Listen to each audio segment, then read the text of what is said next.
The topic for today is something which I believe is very, very important to each one of us. Building your personal brand is something critical to every entrepreneur and every professional. So I'm looking forward to spending some time with our two speakers. Please join me in giving out this. We have Indranil Chakravarti.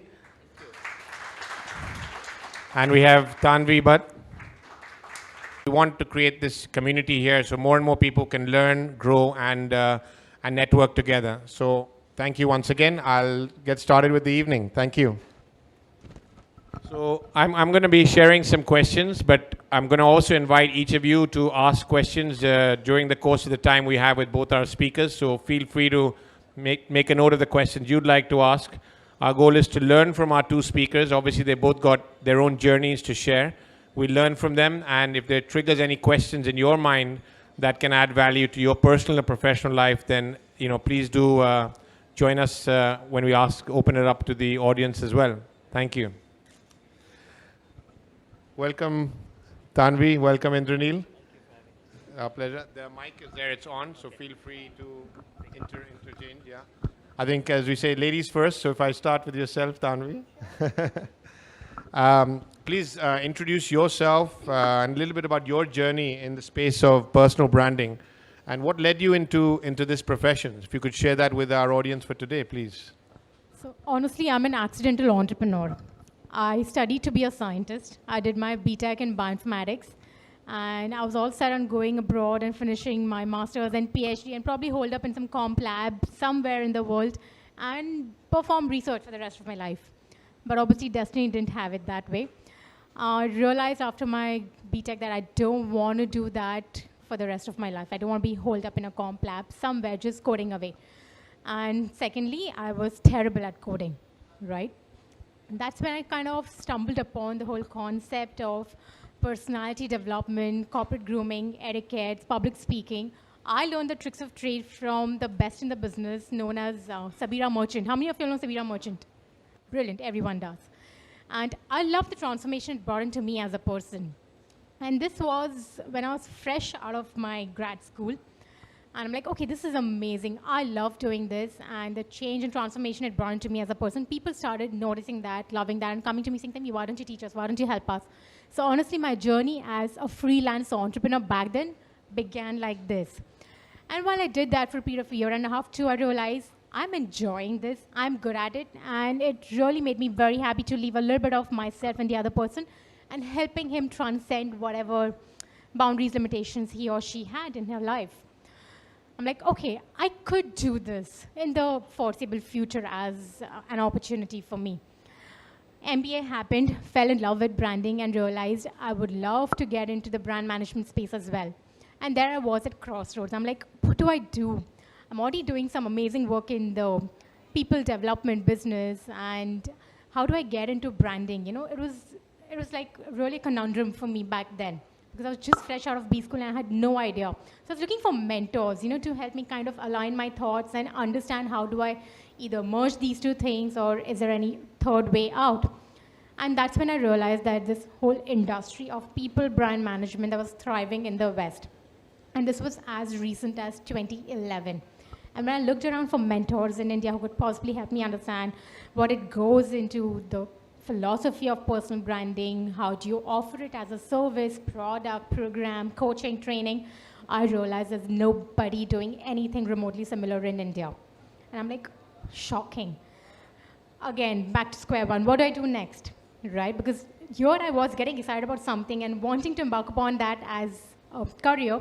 And I realized nobody's doing anything in India. A, is there no market? B, is there absolutely no demand? Or C, is there just no awareness of something like this is possible for an entrepreneur or a seasoned leader in the corporate to approach his life and career from a more strategic way?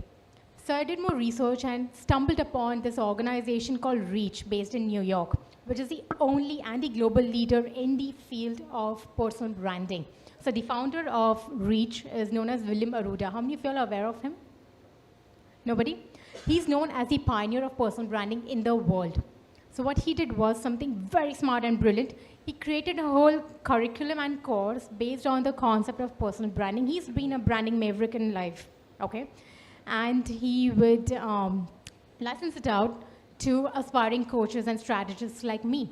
So when I discovered Reach, I'm like, brilliant. This is exactly what I was looking for, somebody to help me understand how to put it all together and take it to the market, right? So I went ahead, became a certified strategist with Reach, brought the whole methodology to India, was the first certified coach across the Indian subcontinent in 2011 to do this, to offer it as a value proposition, as a service for anyone who's looking at building their personal brand.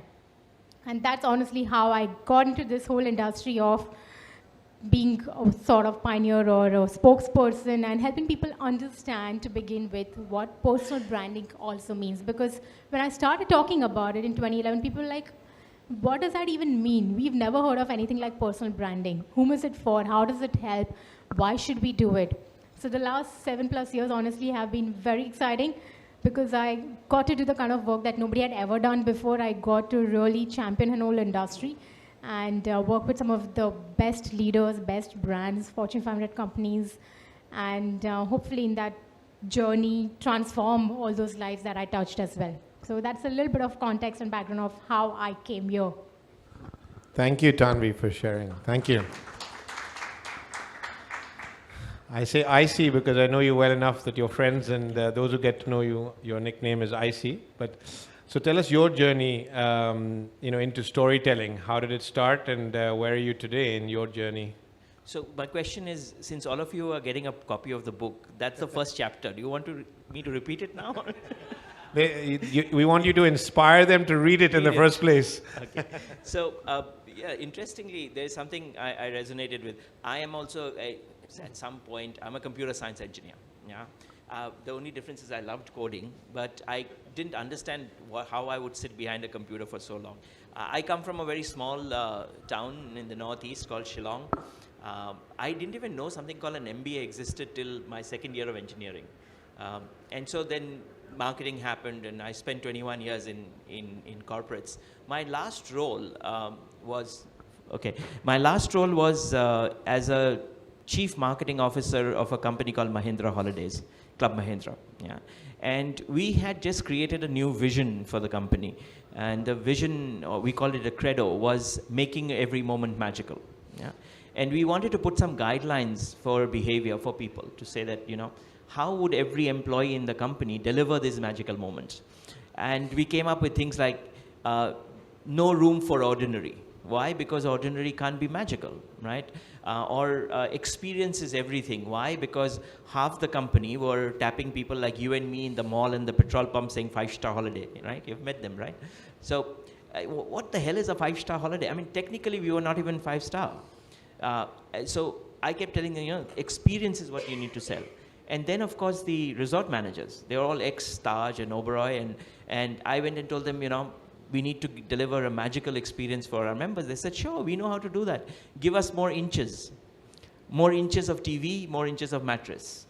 And I'm trying to tell them, listen, a hard bed in a tree house might just be the most magical holiday experience anyone has ever had. And so the question was that if we have something so abstract, right, no room for ordinary, or experience is everything, how do you explain abstraction to an organization of 5,000 people? And so my HR person says, but that's what values do, right? In all companies, if any of you have ever worked or are currently working in a company, you know that there is a poster somewhere called values. Yeah. Now the problem is each of those words are abstract. So even words like respect or whatever, because they are abstract, it's very difficult to explain one abstract English word with multiple other English words. And so I had no clue how to go about it. So I did what everyone suggests people do, which is ran workshops. It didn't work. And then during my search, I came across a blog written by a guy in Australia, who is now my partner, who had written that the best way to convert something abstract into something concrete is use a story. And I said, but that's for storytelling. What has that got to do with business? And I was lucky. He was coming into India 6 months later. I spent 2 days with him. And what he taught me was that when you're trying to explain something abstract, then let's say, in this case, in my organization, he said, go across the organization, collect stories. He taught me how to do that. And he said, when you find those stories about what that abstract word means, you will see that 50% of them got it wrong. Yeah, but 50% of them would have got it right or less.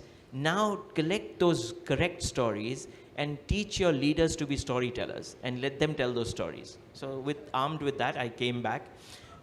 And as I traveled on my work, I collected stories. And I still remember one which was from Rajasthan, one of the housekeeping boys. And he says, yes, sir, I have many examples. I said, give me one for no room for ordinary. Yeah, give me your example of no room for ordinary. He says, sir, about 8 months ago, an extra large family came to the resort. So I said, what's an extra large family? He said, 4 children and mother, father. Supposed to be 2 plus 2. And so I said, okay, then what happened? He says, we had provided everything normally in the room, and the parents said, as they were checking in, they needed 2 extra towels. And I was about to go and get the 2 extra towels when the children said they also needed 2 extra towels each. I did not complain. I provided 18 towels in one room. And he thought that versus 4 towels, that's not ordinary. Yeah, so that is no room for ordinary. And I don't think he was pulling my leg. He genuinely believed that that was no room for ordinary. But I can see someone appreciating a gesture or a question being answered, but is that a magical moment? Of course not. And then in all this junk, I find stories like this, which I've written about even in the first chapter, is a story told to me by a receptionist in the Coorg resort in Karnataka. It's one of Mahindra's best resorts. And he says, one day, my colleague gets a call from a member. He takes the message, and then he calls the dining hall. And that's when this guy overhears the message. And this guy is telling the dining hall, the member is coming with his wife and 2 children. They are stuck in traffic. They won't make it by lunch. Can we pack some lunch boxes and keep? So this guy overhears and says, hey, did you ask the member which route he's coming from? He said, yeah, that route. Hey, call the dining hall again. He said, why? He said, call them and tell them to pack some tea and cakes as well. He said, but why? He said, don't you know there's a flower show that will be inaugurated by the local politician. The police have blocked that road. There is no hope in hell. These guys are coming before 6 o'clock. So this guy says, oh my God, there are children in the car. Half an hour later, the shift gets over. This guy goes to the lunchroom, packs those lunch boxes, takes it up in his bike, ties it up, travels through some interior roads for some 6-7 kilometers, locates the car by keeping on calling the mobile phone, and then goes and says, your children must be hungry. And that is living the value, no room for ordinary. And suddenly people get it because we've converted something abstract through that story into something concrete. And when we did that, when I collected those stories, taught people how to share those stories, changed our induction program and made it all about storytelling, I saw magic happen. I won't say 100, but over the next few months, I got 7, 8, 10 stories about no room for ordinary where I could see they've got it now. It's about that time when lots of things were happening in my life where I wanted to move out from Bombay, go off to Goa. I didn't know what to do there, etc., etc. I was being offered to move as a CEO of a listed company. That didn't seem to excite me. So, it's easy to look back and connect the dots, yeah, but they don't seem to connect then. I guess lots of things just came together at that time, and I said, this is something I love to do. Yeah, use stories as a way to drive home messages. So that's my journey. Great, thank you. That saves you guys from reading chapter 1. Start with chapter 2.